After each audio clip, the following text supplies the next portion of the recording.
Be wary of the cookie cutter coach.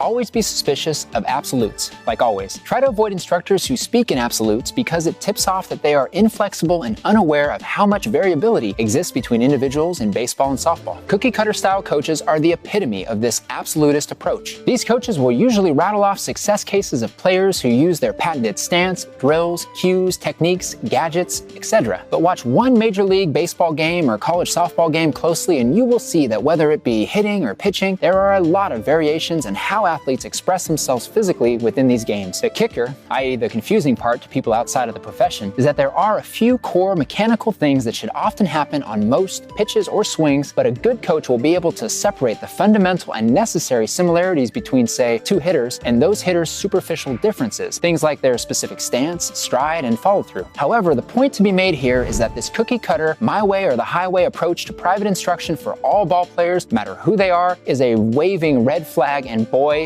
is it common. Why is this a poor approach to coaching, you might ask? Because every athlete is not a clone of the one before. And just because a certain style of coaching, mentality, and stance or windup for pitchers worked with one athlete does not mean that it will work with all athletes. Each player has a differently composed body with different length arms and legs and strength levels and previously ingrained mechanics and cues and different levels of hip, knee, or shoulder mobility and different visual perceptual motor skills and different emotional responses and mental tendencies and preferences for how to be spoken to and preferred learning styles and natural energy levels and maybe at different stages in their development for all of these things. Given this list of differences above, which by the way is not even exhaustive, why do some coaches still insist on demonstrating and verbalizing the same things to each athlete they work with? Yes, this warning can also apply to coaches who use the exact same verbal cues and ways of speaking with the same tone or energy level for every single student. A great instructor changes their approach, at least in small ways, athlete by athlete, in order to most effectively reach that individual ball player. You may have been wondering something since way back when I first mentioned how such coaches often boast of their prior success cases. How did this cookie cutter private lesson approach work so well for the success cases that these coaches love to cite? Short answer, because there exists athletes who come to the coach with top percentile physical and mental attributes such that any sustained practice in the sport would lead them to a measure of success. It wasn't the coach's secret sauce, but the individual players. Much longer explanation. Skip ahead if you're short on time. See, once a cookie cutter coach amasses one or two of these major success cases, like their own son or daughter or a winning team, this fact alone will often lead more talented local athletes to gravitate towards them. Without offering a truly robust and in-depth statistical analysis, let's just say that, for example, such top percentile talented players, the kind that will succeed in some measure by way of any sustained practice in a given sport, represent 1% of the total active baseball or softball population. Again,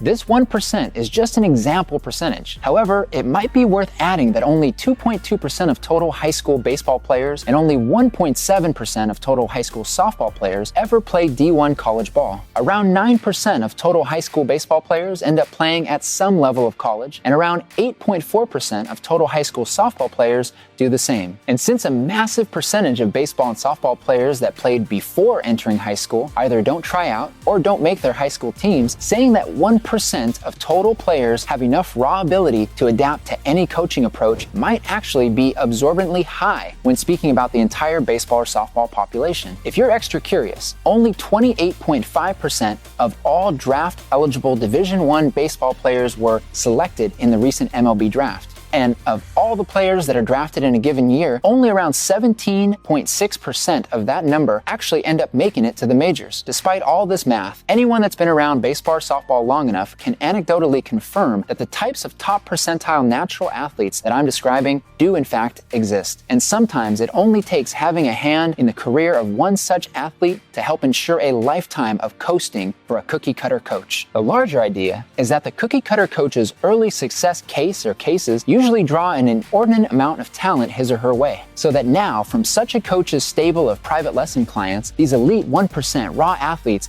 may now represent between 2 to 5% of the total players that the coach sees weekly, which leads to a positive feedback loop from the coach's perspective of cranking out successful clientele year in and year out. This phenomenon is made particularly possible in parts of the country where there is a larger than normal concentration of such talent. Again, most of these numbers are just illustrative of the point that this inordinately talented client pool can go a long way towards masking how ineffective a cookie-cutter coach actually is when teaching the average population of ball players. There is a certain prestige factor when you as a parent say, my son goes to so-and-so for hitting, and the person you're talking to has heard the name and is impressed. However, if that coach has a cookie-cutter approach and your son or daughter doesn't happen to be in that 1% of total players who can make almost any approach seem effective, and the vast majority are not, then this private instructor will not help your child reach their full potential in the sport. Sadly, often hidden behind this type of coach's list of success stories are the hundreds of athletes who never improved or completely plateaued in the game. The roots of this cookie-cutter approach are laziness and apathy. Laziness to adapt and continue learning, and apathy in not caring enough to try to really reach a specific player. And these are not the qualities that you want in a role model for your son or daughter. Disclaimer: there are tons of renowned coaches with numerous high-profile success cases who treat their athletes as individuals